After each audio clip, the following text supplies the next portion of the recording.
Почитувани гледачи на Автомагазин, срдечно добре дојде во нашето ново издание. Ние се наоѓаме 160 км северно од Арктичкиот круг, поточно во Финска, односно Лапонија, татковината на Дедо Мраз. Тука не сме за да се запознаеме со ирвасите и со Дедо Мраз, туку да ги тестираме најновите пневматици, зимски пневматици на Континентал, наречени TS870. Во овие извонредни услови за тест. Погледнете, имаме температура од минус 25 степени Целзиусови, сонцето, арктичкото сонце помалку не грее, а имаме 4 полигони на кои ќе ги испровоцираме пневматиците. Тука не сме само за да ги видиме новите и да ги возиме новите пневматици за зима, туку и да споредиме како се однесуваат зимските пневматици во одредени услови на работење и во одредена дебелина на шарата. Но пред да ги видите нашите импресии од ова тестирање на зимските пневматици, ве поканувам да ги видите останатите прилози во Автомагазин. Започнуваме со флеш вестите.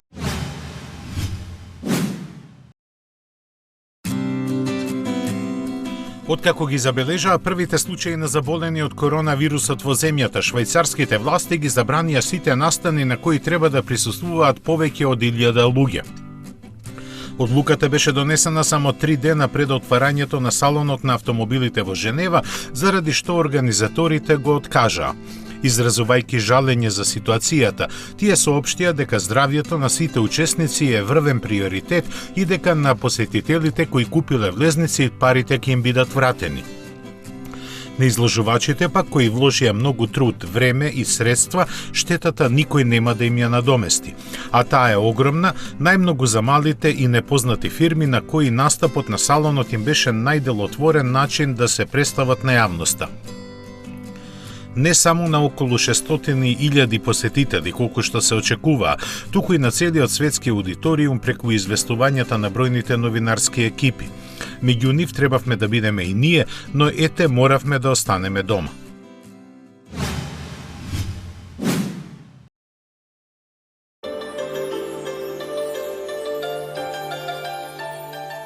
Вирусот кој уби илјадници луѓе го ничкоса кинескиот пазар на автомобили.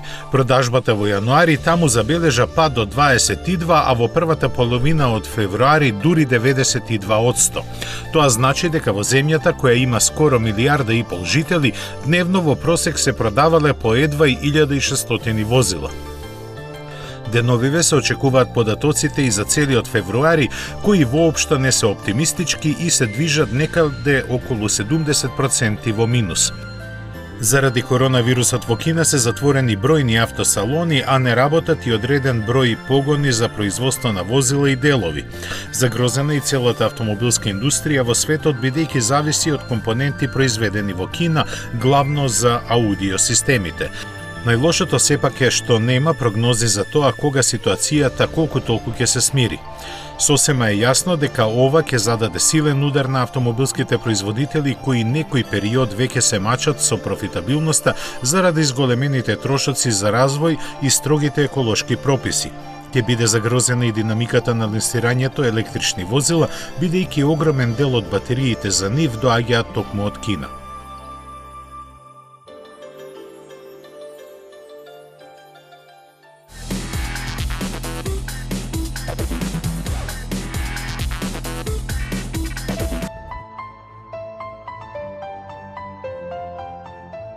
Идниот месец Джеймс Бонд и Ленд Ровер ќе имаат заедничка премиера во најновото филмско остварување за тајниот агент 007.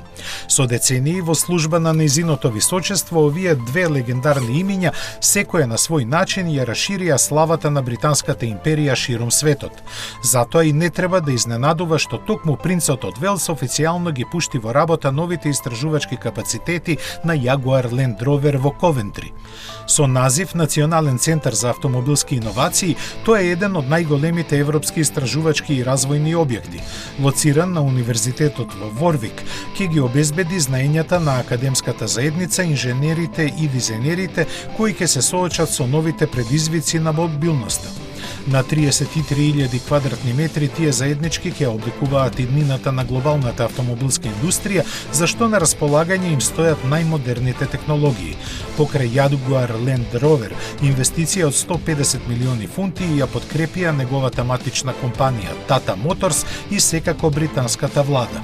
Првиот проект веќе е познат, тоа е компактно автономно возило наменето за градска употреба. Направено е на флексибилна електрична платформа која овозможува да се користи за различни намени. Има само 4 метри, но располага со голем натрешен простор за превоз на патници или пак дистрибуција на стока. Дел од мисијата на Jaguar Land Rover наречена Destination Zero, која има за цел да се овозможи транспорт со нула емисии, без сообраќајни несреќи и сообраќајни гужви. Од идната година ќе се најде на улиците на Ковентри како подвижна лабораторија во која неговите креатори ќе развијат високо функционална основа за мобилноста на иднината интегрирана во секојдневниот живот.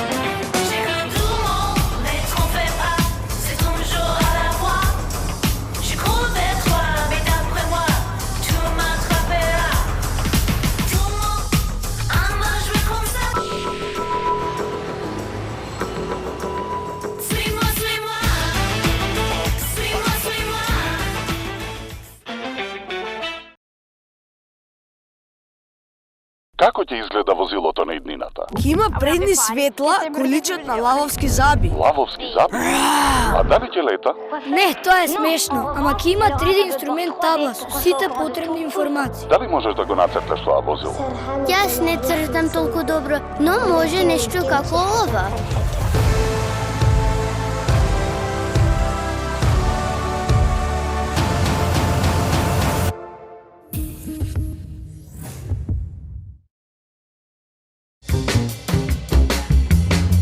Твојот прв избор.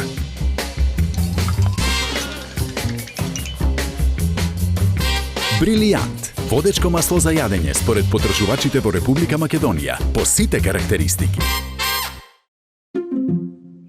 Quiz, query, try, spy, take cover, go for a swim, go on a whim, go outside in, and inside out. Look once, look twice. Follow a compass, not a clock. Never stop discovering.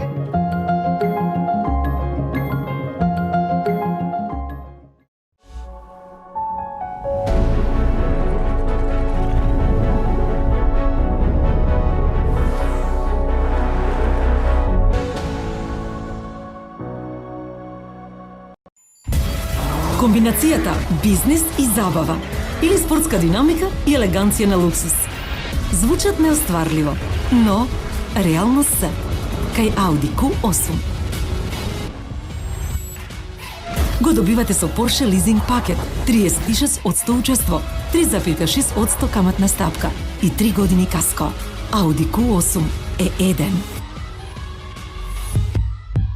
Porsche Македонија. Некои сакаат тишина. Некои сакаат забава. Некои сакаат префинетост. Не. А некои комфорт. Некои сакаат практичност и се да им е при рака. Но сите сакаат хибрид и сите сакаат Корола. Новата Корола седан од 16.990 евра. Метрополис, број 1 радиомрежа.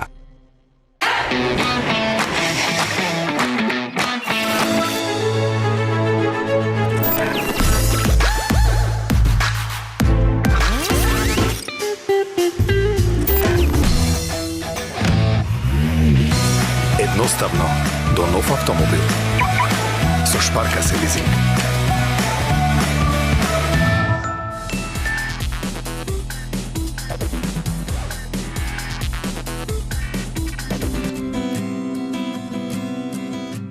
Марторел вриеше. Сеа дозволи Купра и физички да се издвои од матичната компанија.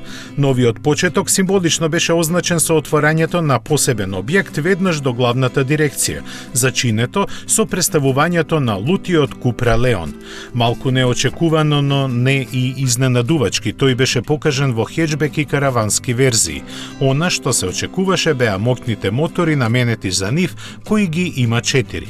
Покажувањето во хеджбек и караванска каросерија не е новост за Леон, а не е новост ниту за моќните мотори наменети за нив, кои ги има 4.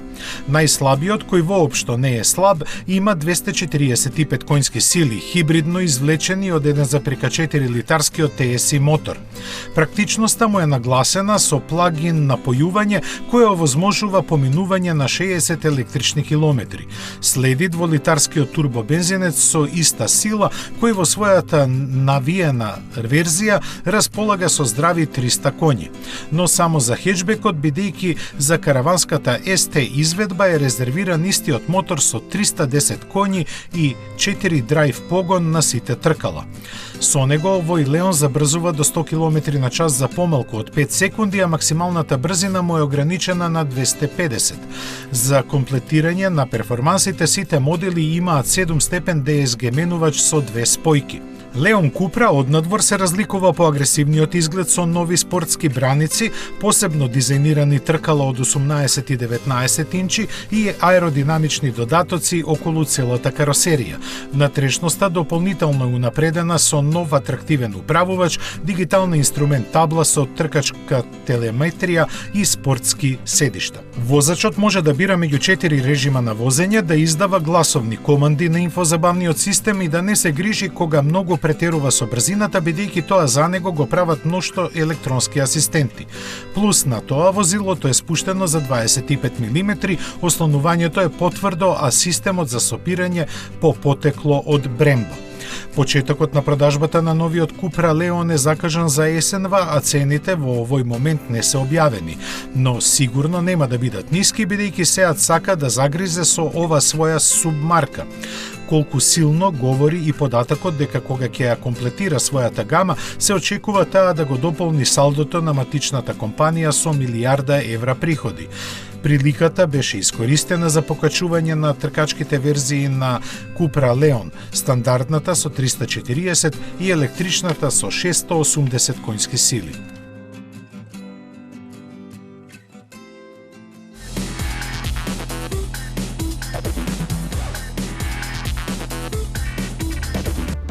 После уште една лоша година, Харли Дейвидсон бара нов начин како да ги зголеми своите приходи.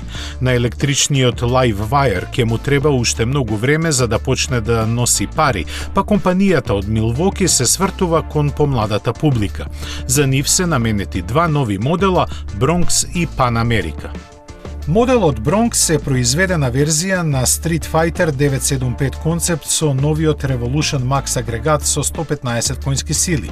Има целосно подесливо оснолнување Brembo со пирачки и уште некои нетипични за марката компоненти со кои ќе го привлекуваат вниманието. Но дури од идната година ќе се најде на пазарот. Пред него ќе стигне Pan America 1250, кој е првиот исчекор на Харли во авантуристичкиот сегмент.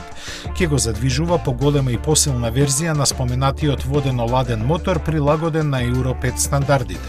Додека се чека на нив, касата ќе ја полнат специјални изведби на американските премиум крстосувачи каков што е Road Glide. Иако чини $41,000, односно двојно повеќе од стандардниот модел, купувачите веќе застанаа во ред за него бидејќи не е обична машина. Тој својата уникатност ја комбинира со големиот 1,9 литарски агрегат, чија силина не е објавена, но во секој случај не надминува ефективни 100 конски сили. Тоа е заради фактот што Харли Дейвидсон подготвува уште поексклузивна верзија со мотор со зафатнина од дури 2150 кубни сантиметри.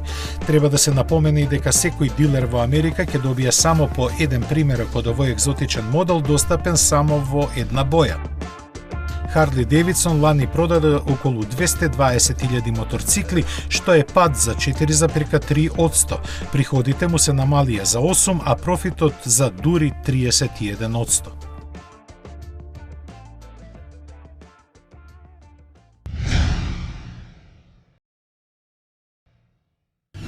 Добре дојдовте назад во Лапонија, на тест полигонот на Континентал. И првата вежба ја започнуваме за да ја почувствуваме разликата помеѓу дебелината на шарите, бидејќи иако имате зимски гуми, многу е битно колку е длабока шарата. Затоа домаќинот ни обезбеди автомобил кој има длабочина на зимскиот пневматик од 2 мм. Потемните автомобили имаат длабочина на зимскиот пневматик од 4 мм, додека црните автомобили имаат длабочина на пневматикот од 8 мм. Што тоа значи? Не им верувајте на зборовите, туку верувајте им на очите. А за вашите очи, јас сега ќе ги направам овие тестови и благодарение на телеметријата ќе ги видите резултатите и разликите во сопирањето. Се наоѓам во автомобилот кој има прописна зимска шара, односно има 10 мм дебела шара. Ова што го гледате тука е телеметарски инструмент кој ќе ни покаже заврзувањето како се одвива, но и сопирањето. На полигонот ќе имаме можност да направиме неколку кругови и ќе го имаме најдоброто време. Чекам од инструкторот да ми дозволи да тргнам и тоа ќе се случи за краток временски период. Бидејќи многу е важно да се осети какви се параметрите на возилото, но и перформансите. Гумите се единствените кои ја пренесуваат силата, но и сопирањето како и управувањето. Едноставно, гумите се тие кои имаат, односно, единствен контакт на автомобилот со подлогата. Па затоа е многу битно да се има исправна гума за временските услови. И сега ми е дозволено да тргнам. Треба да забрзам до 43 км на час и потоа панично да сопирам и тоа сега го правам. Инструментот ќе покаже колку време ми треба за да сопрам. 32,42 метра, но при брзина од 43 км на час. И повторно ми е дозволено да тргнам и да достигнам 43 км на час. Ова не е наивна брзина, иако ви изгледа дека тоа би можело да биде многу наивна брзина, но не е. Бидејќи оваа брзина на снежни услови и замрзната подлога може да биде многу ризична доколку немате вистински пневматици и ако не реагирате како што треба. Новите зимски пневматици се развиени и наменети за возилата од компактниот и средниот сегмент, па затоа ќе се нудат во димензии во диаметар од 14 до 17 инчи. Овие сегменти се најпопуларни и најмногу возила се наоѓаат на патиштата токму од нив. Мисијата на Континентал е да ја зголеми безбедноста на сите учесници во сообраќајот и да ја намали црната листа која укажува дека на секои 2,5 минути се случува сообраќајна незгода. Поради тоа, со новата патентирана состојка на пневматикот и неговата архитектура го намалува водениот клин, односно аквапланингот, и ја намалува патеката на сопирањето на влажен колосек. Тоа е овозможено со профилот чија форма овозможува испомпување на 10,3 литри вода во секунда при брзина на движење од 80 км на час. Концептот на 3 кластери на шарата овозможуваат супериорни карактеристики на снежна и замрзната површина со употреба на флексибилни полимери. Возачите ќе добијат врвна перформанса на повеќе поминати километри и намалена потрошувачка на гориво. На кратко, ТС 870 се подобри во сите карактеристики од претходните за 2 до 7% во зависност од категоријата, додека бучавоста од 74 децибели ги прави најтивки во својата категорија. Прекрасни услови за тестирање на било што да се тестира, но тука сме за пневматиците. И основно прашање е која е разликата помеѓу зимските и летните пневматици. Јас имам примероци од материјалите и еве гледате. Во мојата лева рака е материјал со кој се прават зимски пневматици, додека во десната летни пневматици. Материјалот за летни пневматици се укрутува, така да перформансите на самиот пневматик се лоши. Освен големата совитливост, материјалот со кој се прави зимски пневматик е направен и со адекватна зимска шара. Овие ламели, кои што ги гледате, како и овој канал, имаат активна улога и активно работат при ротацијата на пневматикот, па сите овие канали се чистат од мраз и снег. Но да видиме како тоа изгледа во пракса.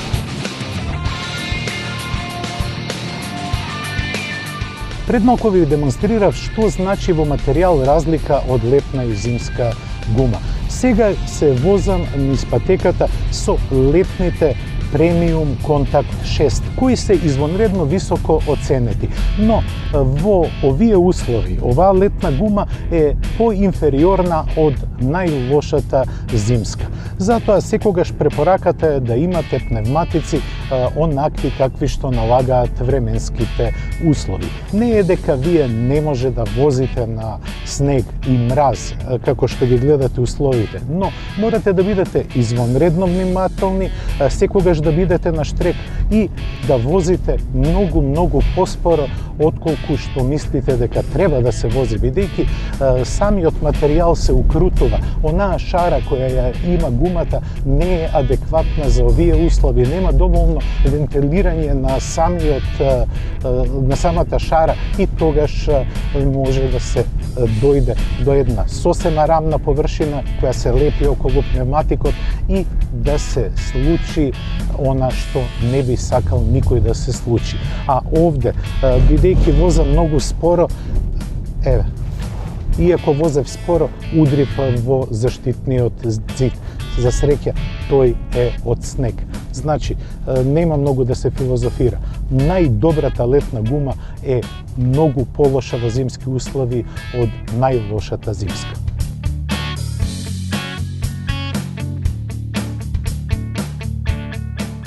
Се наоѓам во автомобилот кој ги има новите зимски пневматици Continental Winter Contact TS 870 и веднаш се чувствува многу поинаку отколку во автомобилот со летни пневматици. А тоа значи дека имам добра контрола и не треба многу да работам со управувачот, бидејќи возачот има одлични информации, одличен фидбек од она што се случува под автомобилот. Што се однесува до нагли свртувања, тоа е сосема прифатливо, односно многу прецизно. Сега се наоѓам на делот од патеката исполнет со прашкаст снег и многу лесно го поминувам овој голем свиок на кој што сум по обичај. Со други зимски пневматици можно е малку да го изгубите правецот на одење. Влагам во голем свиок десен кој што е со натабан снег и мраз, но повторно немам никакви предизвици, ниту проблеми со управувањето. А со пирањето, иако го направив нагло, многу е добро, бидејќи самата архитектура на пневматикот е таква да блоковите активно работат и сваќаат што треба да се направи. Секоја чест за TS 870. И третиот автомобил што ќе го возиме на оваа патека со мешовита подлога е опремен со Ice Contact 3 пневматици и веднаш се чувствува дека сте супериорни на патот.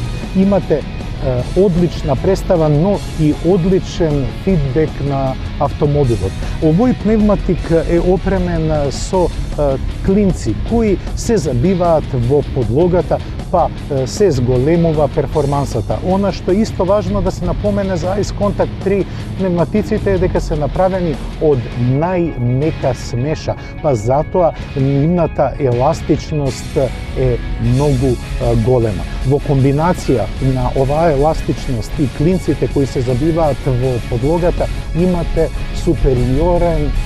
супериорно пријаѓнување на патот и одлична контрола.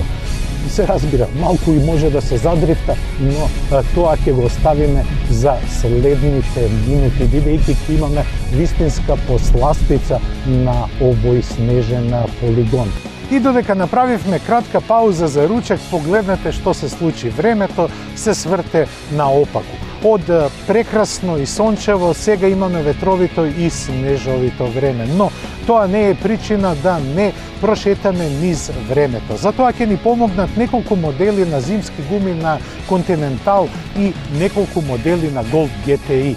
Од иконскиот Golf 2, еве го пристигнува, со 1,8 литрен мотор и 105 конски сили, па се до Golf GTI од седмата генерација кој не чека тука, кој има 240 коња. Но секоја од нив, секој возило од овие има посебни пневматици. Golf седмицата носи TS 870, најновниот зимски пневматик, додека иконскиот Golf 2 носи пневматици Continental TS 760. Првото возење ќе го направиме со иконскиот Golf 2 GTI, кој посебно ми буди емоции.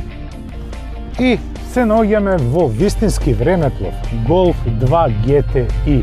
На времето посакуван автомобил, многу механика без електроника. Најголемата електроника беше радиокасетофонот.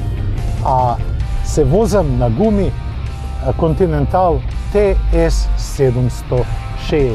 Од тоа време. Возењето на Golf 2 во овие услови е повеќе од интересно, затоа што не само што се враќам назад во времето, туку и ми се разигруваат емоциите. Јас имав Golf 2, Тасов, дизелаш 1.6, кој со своите 55 коњи ми беше доволен да ја искрстарам пола Европа за просечни 5,5 литри на изминати 100 километри.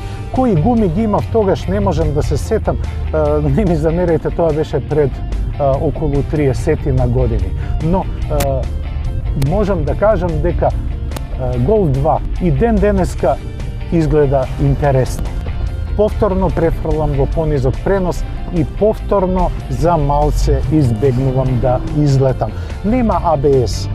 Дури во подоцнежните генерации на Golf 2 кои има 115 конски сили беше ставен ABS. Сега се возам во вистински олдтаймер кој нема никаква помош од електрониката. И она што е интересно, сите пластични делови се тивки.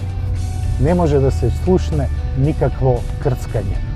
А јас одам понатаму, бидејќи како што следат работите, треба да седнам за управувачот на Golf 4, а потоа и на Golf 6, исто така во GTI изведби, а ќе завршам со Golf 7 GTI.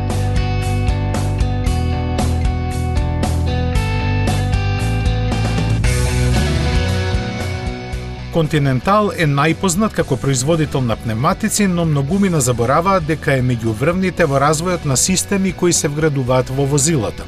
Еден од развојните проекти е поврзан со автономното возење и виртуелното управување кое во блиска иднина ќе има водечки збор во тестирањето и развојот на автомобилите. Лансирањето на новите зимски пневматици беше искористено да ни се презентираат достигнувањата во виртуелниот кокпит. За таа цел, ветробранското стакло е покриено со монитор на кого се исцртува маршрутата по која треба да се движите. Ова не е видео игра, бидејќи возачот го управува автомобилот. Возењето беше на полигони во изолирани услови, но повеќе од јасно во кој смер ќе се движи развојот на сообраќајот. Кога ќе се совлада психолошката бариера, тогаш е се полесно. Навлегувате во виртуелниот свет и станувате дел од матрицата во која функционирате исто како во реалноста. Возењето по трасите направени електронски е фасцинантно поради фактот што возилото се движи во реалниот простор и возачот го управува. Ова е само меѓуфаза во дефинирањето и развојот на технологиите што се неопходни да се развие автономното возење, а со тоа да се зголеми безбедноста на сите учесници во сообраќајот. Досега Continental активно учествувал и аплицирал своји изуми кои се општо прифатени во автомобилската индустрија. Како еден од стожерите на развој, тој неуморно работи да ги усоврши постоечките и развие нови патенти. Се сметаме за вистински срекници што имавме можност да ги испробаме најновите достигнувања. Континентал не е производител само на пневматици, иако многумина го поврзуваат само со нив. Но Континентал произведува многу системи кои се вградуваат во модерните автомобили. Пред малку го видовте виртуелниот свет на Континентал по кој возевме и ги почувствувавме можностите на решавање на многу реални проблеми во виртуелниот свет. Но се враќаме во реалноста. Како што гледате, ова зад мене е Toyota GT86 и се наоѓаме на Drift Challenge-от, круната на денешниот настан. Поентата е едноставна. Патеката треба да се помине со странично лизгање, а оценувањето се вршеше преку сензорите кои го регистрираа секое странично вртење поголемо од 20 степени. Во принцип, дрифтот е едноставна работа. Треба само да се дестабилизира автомобилот и што подолго да се задржи во позиција на лизгање. Тука треба да се усклади управувањето, притисокот на педалата за забрзување, но и со левата нога, кога е потребно да се дозираат сопирачките. Теоретски лесно, но на дело ниту приближно. Повеќето колеги се бакнуваа со снежните ѕидови околу патеката, се вртеа околу сопствената оска и излегуваа од Тојотата GT86 дезориентирани. Предизвикот да биде поголем, имавме можност да извозиме еден круг за запознавање, а вториот веќе се бодуваше. По лошиот старт успеав да влезам во најостриот свијок како што требаше. На средината од свијокот додатов сила на моторот, воланот го свртев енергично налево, па веднаш контра во правецот на пролизгувањето. Почувствував дека ја владеам ситуацијата. Со кратки дозирања на силата на моторот и вистинската контра, мојата Toyota се движеше странично до влезот на следниот свијок, каде ја наместив со кратко цимање на сопирачките со левата нога, со десната удрив на педалата за газ и адекватна контрола со воланот. И повторно правецот на движење го гледав низ страничните стакла, а не низ шофершајбната. Странично влегов на целта и морав да застанам. Половина час чекавме на резултатите. Прво место го освои колегата од Хрватска, Јуре Шебаљ, а второто мојата маленкост со напомена дека сум собственик на најдолгиот и најубавиот дрифт. Со завршувањето на Drift Challenge-от ја приведуваме кон крај денешната емисија. Континентал TS 870 на македонскиот пазар ќе настапи како и во цела Европа. Тоа значи од следната зимска сезона, значи некаде за 7 месеци. Немаме информации од страна на дистрибутерот за нашата држава Мотоцентар колку ќе биде цената на овој пневматик, но не се очекува да биде драстично поголема од актуелниот TS 860. Континентал во Лапонија ни прикажа многу жешки новитети, ни прикажа жешка презентација на овие студени минус 25. Почитувани гледачи на Автомагазин, јас ви благодарам за следењето. Ви закажувам следна средба за 7 дена. До тогаш, до гледање.